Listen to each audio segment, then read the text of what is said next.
Hello everyone, welcome to Momma Soul Kitchen and Cooking with Granny. Today we are going over Fish Fry Friday, everybody. Yes.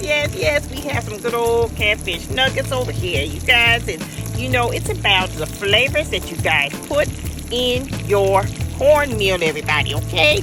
Now, it is what it is we put in that. We ain't talking about no salt and pepper. We talking about some seasonings, okay?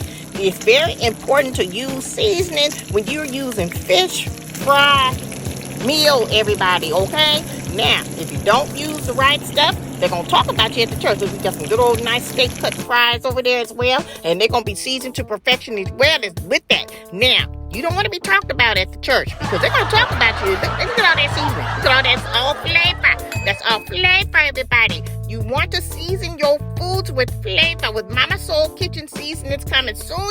And a lot more tips as well. Make sure you order your cookbook on Amazon.com.